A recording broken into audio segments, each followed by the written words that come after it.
E aí pessoal, tudo bem? Sejam todos bem-vindos aqui no nosso canal, no Enfermagem Avançada, o canal do professor Rafael Marinho.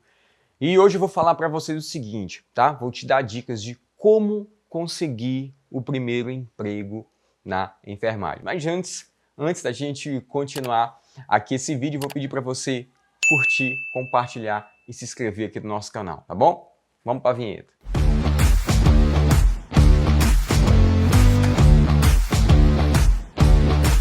Pronto, voltamos então. Olha o seguinte, vamos lá. Dicas para você conquistar o teu primeiro emprego na enfermagem. Então, eu tenho um negócio muito simples chamado dos 3 Cs. 6 de casa, sim, os 3 Cs. C, C, C. O que é esse 3C, Rafael? Você tem que ter 3 coisas básicas para você conquistar o teu emprego.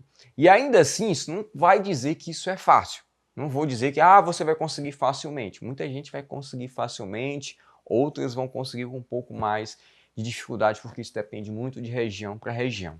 E certa vez me perguntaram, Rafael, mas por que é tão difícil conseguir emprego na área da enfermagem? Eu vou te falar um dos motivos. Um dos motivos é a quantidade enorme de profissionais que nós temos na área da enfermagem. Todo dia forma centenas, dezenas, milhares de profissionais. Então, cada dia mais, essa competição ela tá mais acirrada.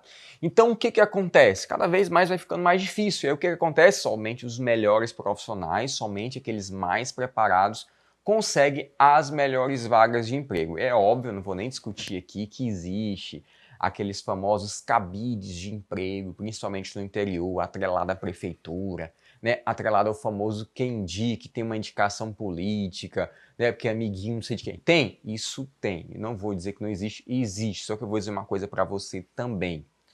Não pense que isso é maioria, que não é maioria, tá? Existem muitas vagas aí ociosas esperando por vocês. Só que o que acontece? Tem muita gente que não consegue, muita gente que vai para 1, 2, 3 entrevistas, não consegue, não passa e começa a inventar, a acreditar nas famosas historinhas. Que historinhas é essa? Achar que todos os empregos são relacionados a cabide de emprego ou um quem indique. Não é verdade. Quer ver outra historinha que as pessoas criam? Achar que toda e qualquer vaga de emprego na área da enfermagem exige experiência profissional. Mentira. Nem todas as instituições buscam por experiência profissional. Vou dizer uma coisa aqui para vocês, como enfermeiro, como uma pessoa que já fez também processo seletivo para outros enfermeiros, como um profissional que indica outros profissionais para instituições. Eu sou um profissional que eu sou sempre procurado por outros colegas me perguntando, Rafael, me indica um bom enfermeiro, Rafael, me indica um técnico de enfermagem bom. E se eu tiver em mente conhecer alguém bom, eu indico. Se eu não tiver, eu não indico, porque eu não quero ter problema lá na frente com alguém dizer, poxa, você me indicou um enfermeiro, aquele cara está me dando problema. Não quero isso para a minha vida. Então eu só indico aqueles que realmente eu conheço, que realmente eu sei, né, que tem um destaque aí e tem um grande potencial. Então, não acredite nessas historinhas. Se você acredita que você só vai conseguir emprego se tiver experiência, ou se tiver com alguém que vai te indicar, eu vou dizer uma coisa, você vai continuar 1 ano, 2 anos, 3 anos, 4 anos sem conseguir emprego. Porque o problema não é esse. Às vezes o problema ou é o teu currículo, ou é o teu conhecimento, ou é o teu comportamento, ou são essas 3 coisas, ou são 2 dessas 3 coisas. Então hoje eu quero falar para vocês os 3 Cs que vocês têm que ter para conseguir o primeiro emprego. Então o primeiro C, ele vem o quê? De currículo. O segundo C, ele vem de conhecimento. E o terceiro C, ele vem sobre comportamento, que você tem que ter aonde? Na entrevista de emprego. Então, vamos primeiro falar de currículo. Você tem que ter um bom currículo, tem que saber organizar um currículo. Então, tem gente que quando se fala de currículo, o que acontece? Só tem lá o nome, o sobrenome e o endereço no currículo. Tipo, o cara tem a formação, aí tem a formação dele lá. Quer dizer que ele não fez nada na vida, ele nunca participou de um projeto de pesquisa, ele nunca fez um curso, né? Beleza, ele não tem experiência profissional, mas a gente já viu aqui que isso não é obrigatório para você conseguir. E não tem nada. Você pega o currículo do cara, ele tá liso. Esse é um cara que provavelmente, quando o avaliador pegar aqui, ele vai fazer o quê? Descartar na hora esse currículo. Porque esse cara não tem bagagem, então o currículo diz muito sobre você. Então é importante que o seu currículo tenha o quê? Bagagem. Entenda, bagagem não é apenas experiência, mas apenas também uma construção de conhecimento. O currículo ele fala muito sobre você desde a sua formação, desde a sua faculdade, tá? Tipo, que cursos você fez durante a tua graduação? Do que você participou? Você participou de projetos de pesquisa? Você participou de eventos? Você participou de congressos? Você participou de ligas acadêmicas? Você fez algum curso online que consta aí, né, no teu currículo? Tem que colocar no currículo o curso online que você fez ou o curso presencial que você fez. Tem que constar, porque isso faz parte da tua construção profissional. E construção profissional é uma das coisas que um avaliador ele vai observar no teu currículo, tá? Outra coisa que ele pode observar, experiência profissional. Tem experiência profissional? Coloque a sua experiência profissional. Olha só, tem gente que indica o seguinte, coloque tudo que você tiver no seu currículo, todas as pós-graduações que você tiver, blá, blá, blá, blá. Isso não é verdade. Se você souber, por exemplo, a área pretendida para o cargo, vou te dar um exemplo. O Hospital X está querendo um enfermeiro emergencista, por exemplo. Direcione, formate o teu currículo para aquilo ali. Como exemplo, deixa o teu currículo simples para aquilo ali.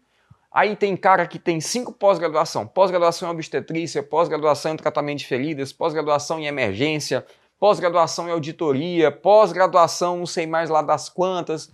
E aí ele coloca todas as pós-graduações. Isso fica um currículo inchado, um currículo chato de ler e um currículo que de repente o avaliador, no meio daqueles tantos currículos, pode se perder. Então direcione. Se você tem 5 pós, não há obrigatoriedade de você colocar 5 pós-graduação para aquela área pretendida, mas selecione quais dessas pós é importante. Por exemplo, obviamente você vai deixar pós de urgência e emergência. Tem um pós de terapia intensiva. Deixe, porque a terapia intensiva tem tudo a ver com a urgência e emergência também. Rafael, eu tenho um pós em tratamento de feridas. Você pode deixar, por quê? Porque dentro da emergência você também pode tratar feridas. Agora, por exemplo, eu tiraria uma pós e urgência e emergência, já que aquele serviço não atende obstetrícia.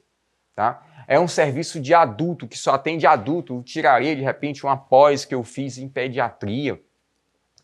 Você entendeu? Tipo, todas as minhas experiências profissionais, tenho experiência, participei de uma liga acadêmica de emergência. Coloque. Eu participei de um congresso de emergência. Coloque. Eu participei de um congresso lá sobre fitoterapia, sabe? Uma coisa que não tem nada a ver. Então, direcione o teu currículo que seja simples, objetivo e atraente. O currículo ele tem que ser atraente. O avaliador ele tem que pegar o currículo e dizer, gostei desse cara. Esse cara sabe o que quer, esse cara sabe o que faz. Ou seja, ele direcionou a vida dele para essa emergência, então ele é um cara que vem trabalhar comigo nessa emergência. Deu para entender? Então direcione o teu currículo, não precisa você colocar tudo. Eu tenho um curso de computação onde eu fiz Word, Excel, PowerPoint. Você acha mesmo que o cara vai te contratar porque você fez um curso de computação?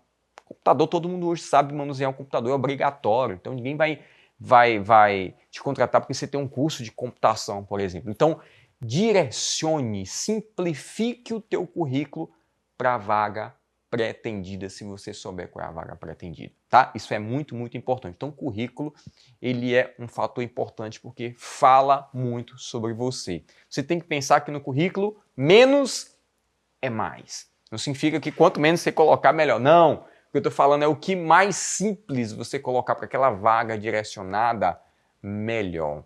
Tranquilo? Show de bola? Então, pense nisso. Pense nisso que menos é mais. Estou falando isso com uma pessoa que avalia também, que já avaliou currículos, e é dessa forma que os avaliadores eles acabam avaliando o currículo de vocês. Tá bom? Uma outra coisa, o próximo C é de conhecimento. Meu filho, se você vai concorrer a uma vaga de alguma instituição, seja ela pública, privada, você tem que ter conhecimento. Por quê? Porque dentre essa avaliação, você pode fazer uma prova teórica, uma prova escrita, geralmente de casos clínicos, de questões envolvendo a prática clínica, onde ele vai te perguntar, às vezes, situações corriqueiras do dia a dia daquela realidade daquela instituição, de repente, no plantão. Ele vai te dizer assim, por exemplo, ó, uma pergunta simples que pode ocorrer no processo seletivo, de repente, de uma terapia intensiva, de uma emergência, ou de uma clínica. O paciente está deitado no leito, você chegou, bom dia, seu João, o paciente está sem resposta. O que você faz? Olha só, ele não está dizendo para você o que o paciente tem. Ele não está dizendo que o paciente está parado, ele não está dizendo que o paciente está infarto, ele não está dizendo nada disso, mas ele quer ver o quê? Qual a tua percepção diante disso? Aí você tem que colocar, vou avaliar o paciente, vou avaliar o nível de responsividade desse paciente, o paciente não responde, vou checar a respiração, vou checar pulso, e aí você pode, de repente, fazer tua linha de raciocínio nessa questão. Tipo, o paciente está sem respiração e sem pulso. Faço então a reanimação cardiopulmonar, aciono a equipe, peço desfibrilador. Olha só que legal. Simples e rápido você respondeu. E você pode botar hipótese 2. O paciente não tem nível de consciência, mas o paciente, de repente, ele está respirando, ele tem pulso, ou seja, pode ser de repente uma hipoglicemia. Aí você pode dizer, o paciente pode estar hipoglicêmico. O que você faria? Acionaria a minha equipe, verificaria uma glicemia, acionaria a equipe. Deu para entender? Então você pode elencar as hipóteses. Se você não sabe, se ele não diz que o paciente não está em parada, não atenda um paciente como se estivesse apenas em parada. Então, essas são questões abertas. Para que o avaliador faz isso? Para avaliar o teu conhecimento. E ali, quanto mais conhecimento você colocar, melhor e de forma objetiva. Não queira encher linguiça, porque o cara que vai avaliar a tua prova não é bobo. Ele não é burro, ele sabe o que ele está querendo com aquela resposta. Então, conhecimento é muito importante, tá? E detalhe, eu estou falando aqui de prova escrita, mas de repente você pode chegar numa entrevista, essa prova ser, oral. Ele pode te perguntar, te dar situações sobre o tema. De repente, ele pode dizer, olha, você está lá na sala vermelha, chegou um paciente com dor torácica, o que você faz? Ele vai perguntar para você. E aí? Você sabe fazer? Você sabe me dizer agora, de cara a cara aqui, tete a tete, o que você faria se o paciente chegasse com dor torácica numa sala vermelha? E aí? Você pode dizer para ele, olha, eu faria o ABC. ABC, o que é isso?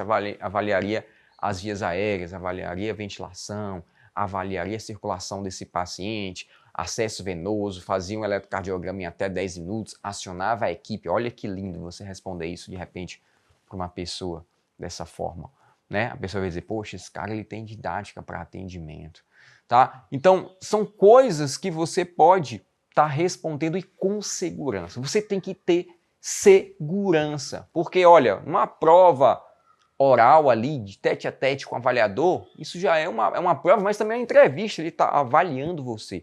Então ele está avaliando a tua segurança, ele está avaliando a tua forma de falar, ele está avaliando a tua forma de sentar. Agora, se ele te pergunta uma coisa, eu não sei o que eu faria, eu chamaria o médico. Chamaria o médico? Pelo amor de Deus, tudo que você responde, eu chamaria o médico. Você quer dizer o quê? Não sabe de porra nenhuma.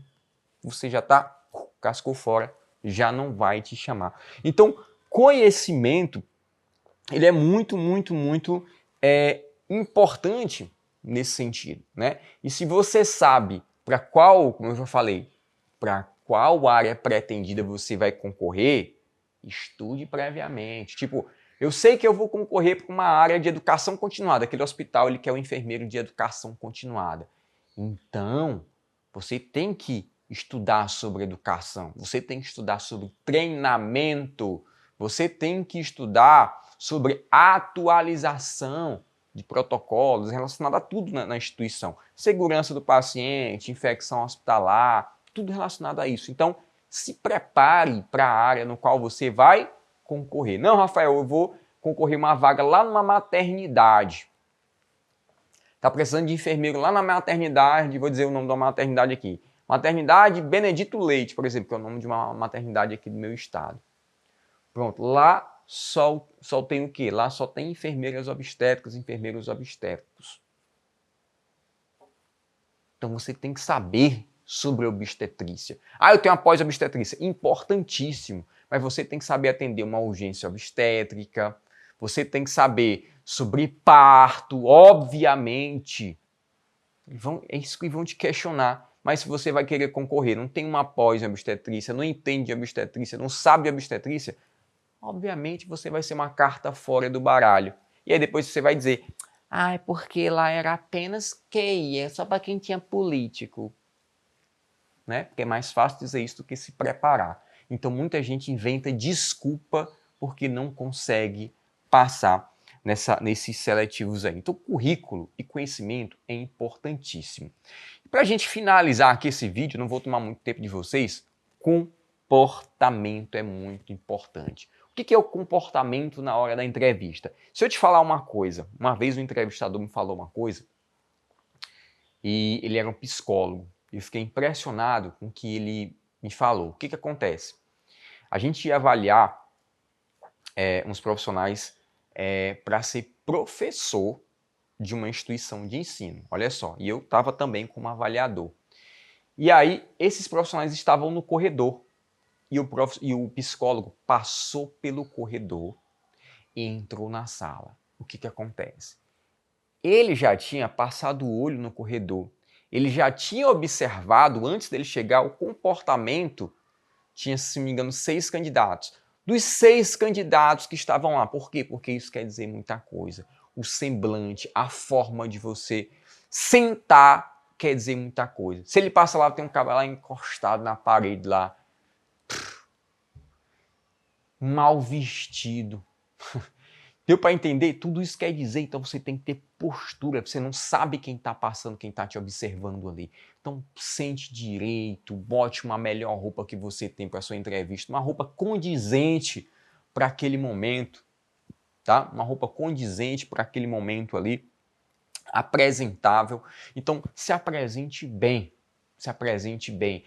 Aí quando as pessoas pensam, Rafael, tatuagem não influencia em nada. Né? Então, mas eu costumo dar uma dica. Até porque eu tenho tatuagem aqui também, ó. Não quer dizer nada.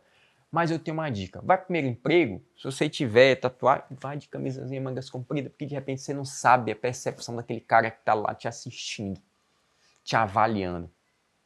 Né? A cabeça dele pode ser alguma coisa, ele pode estar errado. Mas eu costumo dizer, se você tem, eu tenho um braço tatuado, vá de mangas compridas, mesmo que isso não quer dizer nada, para evitar de repente, uma percepção errada daquele cara sobre você, né? Daquela pessoa sobre você. Então, dica simples que eu estou dando para você, tá? Embora eu não acredito que isso influencie alguma coisa em relação à tua prática, isso não vai mudar nada a pessoa que você é, o profissional que você é. Então, seja apresentável, tá? Outro detalhe, na hora que você chegar lá, dessa apresentação da entrevista, conheça o local. O que acontece? Você está indo de repente numa grande rede hospitalar, uma grande instituição. Vamos dizer que o nome da instituição é Otomed. Eu chutei qualquer Otomed. A rede de hospitais Otomed. Tem 200 hospitais no Brasil. Você está indo lá no Otomed. Inventei esse nome aqui, tá? Aí a pessoa chega lá para você. Aí ela vai perguntar para você. Você sabe o nome da instituição que você está pretendendo o cargo? Aí você eu não sei. Meu amigo, como é que você não sabe? Você tem que ler sobre a instituição. Quem é essa instituição? Qual é a visão? Qual é o valor? Quais são os valores dessa instituição? Qual é a missão? Eu costumo dizer que o profissional que chega lá e diz, por exemplo, não, é a Otomed, uma rede hospitalar de mais de 200 hospitais em todo o Brasil, que tem aí como missão, né, atender toda a população com qualidade, e tem como visão ser a maior rede de hospitais do Brasil, e tem como valor a igualdade, tem como valor a fraternidade, tem como valor o respeito. Olha só a diferença que é quando você sabe, aquilo ali você já ganha 10 pontos na frente do teu concorrente. Então, saiba onde você está pisando, saiba onde você pretende trabalhar, conheça, estude sobre o local. Isso vai falar muito sobre você na hora de uma entrevista, tá? E outra coisa que você tem que entender, tipo assim, você não tem nenhum vínculo de emprego, você quer trabalhar, mas seria bom de repente para você trabalhar de manhã, por exemplo. Você preferia trabalhar de manhã, aí você não quer trabalhar à tarde, não quer trabalhar à noite. Aí você chega lá e aí a entrevistadora pergunta o seguinte: qual a sua... você está disposto a trabalhar? Sim, estou disposto. Ah, mas só quero trabalhar de manhã, ou seja, ela está entendendo que você está disposto, mas não está disponível. É duas coisas diferentes. Você pode estar disposto, mas não está disponível a trabalhar de tarde e nem à noite. Então, coloque a sua disponibilidade, a minha disponibilidade, manhã, tarde e noite. A não ser que você realmente, de repente, tenha um vínculo, tipo, não, eu trabalho em outra instituição pela tarde, eu não consigo sair de lá, então toda a minha disponibilidade é pela manhã. Então seja honesto, seja sincero.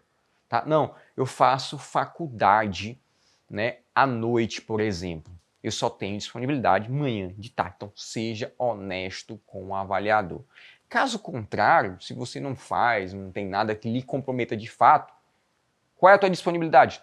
Toda. Estou disponível manhã, tarde e noite. E depois, se você estiver lá dentro, você pode negociar isso. Tá? Então, essa dica é muito importante, né, para você que quer conquistar, então, o primeiro emprego na área da enfermagem. Outro detalhe é a forma que você fala. Seja confiante. Passe confiança para quem está avaliando. Olha, faça isso. Olhe no olho. Olhe no olho. Por quê? Porque olhar no olho passa verdade, passa firmeza, passa confiança. Se de repente a pessoa te faz uma pergunta, faz assim: ei,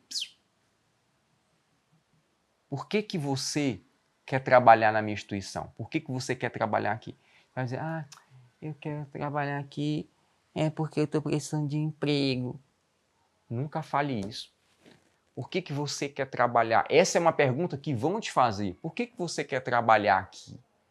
E você já tem que estar na ponta da língua. Por que você quer trabalhar? Eu quero trabalhar aqui porque é uma grande rede de hospital e eu sei que esse hospital vai me dar grandes oportunidades, né, para eu crescer profissionalmente. Eu sei que eu posso crescer profissionalmente dentro dessa instituição e eu posso também contribuir para o crescimento da instituição. Então, sempre que você for responder, nunca responda só por você. Ah, porque eu. Não, porque a empresa, a instituição, ela quer uma contrapartida de você. Não é apenas o que a empresa vai te ajudar, sim, mas o que você vai ajudar a instituição, aquela empresa.